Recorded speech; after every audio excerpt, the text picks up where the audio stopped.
കലോത്സവത്തിലെ ഒരു വേറിട്ട ശ്രദ്ധേയമായ ഇനമാണ് യക്ഷഗാനം. ഹൈസ്കൂൾ വിഭാഗത്തിലാണ് യക്ഷഗാന മത്സരം നടക്കുകയും ചെയ്യുക. വേഷത്തിലായാലും അവരുടെ ഭാഷയിലായാലും കന്നഡ ഭാഷയാണ് ഈ യക്ഷഗാനത്തിനെ ഉപയോഗിക്കുക. യക്ഷഗാനം പഠിപ്പിക്കാനെത്തിയത് കാസർഗോഡ് നിന്നാണ്. തൃശ്ശൂരിൽ മറ്റ് ഇടങ്ങളിൽ ഇത് പഠിപ്പിക്കാനുള്ള ആളുകളില്ല എന്നാണ്, ശരിയാണോ? അല്ല, ആളുകളുണ്ട്. ഓരോ ജില്ലയിൽ ഇങ്ങനെ പോയിട്ട് എടുക്കും. ഒരു ജില്ലയിൽ ഒരേ ആസാനെ എടുക്കാൻ പറ്റും, അത്ര തന്നെ. ബാക്കി എടുത്തെങ്കിൽ 2-3 സ്കൂൾ എടുത്തെങ്കിൽ അവരെ പിള്ളേർ തന്നെ നമ്മൾ കോമ്പറ്റീഷനാണെന്നില്ലേ? അത് ശരിയല്ലല്ലോ. അങ്ങനെ ഒരു ജില്ലയിൽ ഒരേ ആസാനം തന്നെ എടുക്കും. എനിക്കൊക്കെ ഇപ്രാവശ്യം 3 ജില്ലയുണ്ട്. ഇത് സംസ്ഥാനത്തിൻ്റെ അതിർത്തിയിലാണ് ഇതിന് പ്രാധാന്യം കൂടുതലല്ലേ? കർണാടക ബോർഡറിലാണ് കൂടുതൽ പ്രാധാന്യം. അത് ക്ഷേത്രകല കൊണ്ട്, കന്നഡ ഭാഷയിലായതിനെ കൊണ്ട് കർണാടകക്കാർ ഇതിനെ ഏറ്റിപ്പിടിച്ചു.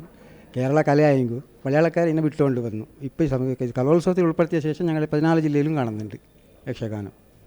കന്നഡ ഭാഷയാണ് അതിൽ ഉപയോഗിക്കുന്നത്. ഇതിൽ എന്താണ് കഥ, എന്താണ് ഉപയോഗിക്കുക?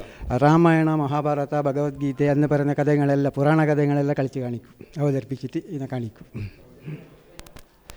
വേഷവിധാനങ്ങളും വളരെ വ്യത്യസ്തമാണ്.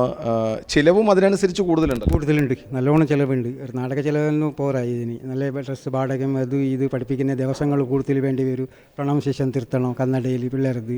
അവർ പഠിച്ച് ഭയപ്പെട്ടാക്കി വെച്ചാൽ പോരാ. അപ്പോൾ കുറേ ക്ലാസ്സുകളും ഒത്തിരി വേണ്ടി വരുന്നു. നല്ലോണം ചിലവുണ്ട് സ്കൂൾക്കാർക്ക് ഇതിനെ ചെയ്യണമെങ്കിൽ. ഇത് കലോത്സവത്തിന് മാത്രമായിട്ടാണല്ലോ പഠിപ്പിക്കുക? കുട്ടികൾ പെട്ടെന്ന് പഠിച്ചെടുക്കും? അല്ല, കുട്ടികൾ ഈ പെൺകുട്ടികൾ അതിനെ കൊണ്ട് കുറച്ച് ഡാൻസ് ഇത് അനുഭവം ഉണ്ടായതിനെ കൊണ്ട് പെട്ടെന്ന് പഠിച്ചെടുക്കും. ആൺപിള്ളേർ ഇത്രയും പഠിക്കില്ല. അവർക്ക് തലയിൽ പല ചിന്ത ഉണ്ടാവുമല്ലോ. അതിനെ കൊണ്ട് ഞങ്ങൾ പെൺപിള്ളേരെ തന്നെ സെലക്ഷൻ ആക്കുന്നത്, വേഗം പഠിക്കാൻ വേണ്ടിയിട്ട്. എന്ന് പറഞ്ഞെങ്കിൽ കോൺട്രാക്റ്റിൽ ഞങ്ങൾക്ക് മേക്കപ്പ് ആണ്ടേ.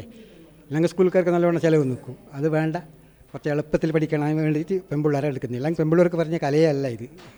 ഇതിൽ ആടയാഭരണങ്ങളും കിരീടമൊക്കെ കാസർഗോഡ് നിന്ന് കൊണ്ടുവരും? എല്ലാം കൊണ്ടുവരും. വാടകയ്ക്ക് അവിടെ നിന്ന് കൊണ്ടുവരും. പാടുന്നയാളാ, മദ്ദലക്കാരെ, ചെണ്ടക്കാരന് എല്ലാം കാസർഗോഡ് നിന്ന് കൊണ്ടുവരണം. അതെല്ലാം പഠിച്ചവരായിരിക്കണമല്ലോ.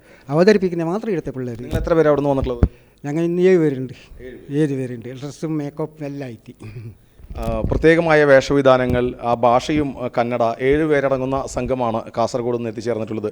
ഈ വേഷവിധാനങ്ങൾ തന്നെ കണ്ടാൽ മനസ്സിലാകും. നമ്മളവിടെ മലയാളത്തിൻ്റെ കലയായിരുന്നു, പിന്നീട് അത് മലയാളം കൈവിട്ടു, കർണാടകം ഏറ്റെടുത്തു എന്നാണ് പറയുന്നത്. ഇപ്പോൾ കർണാടകത്തിലാണ് പ്രചാരം കൂടുതൽ. കലോത്സവത്തിലുള്ളതുകൊണ്ട് നമുക്കിത് കാണാനും സാധിക്കുന്നുണ്ട്. എന്തായാലും ആ മനോഹരമായ യക്ഷഗാനം ഇനി നമുക്ക് വേദിയിൽ കാണാം.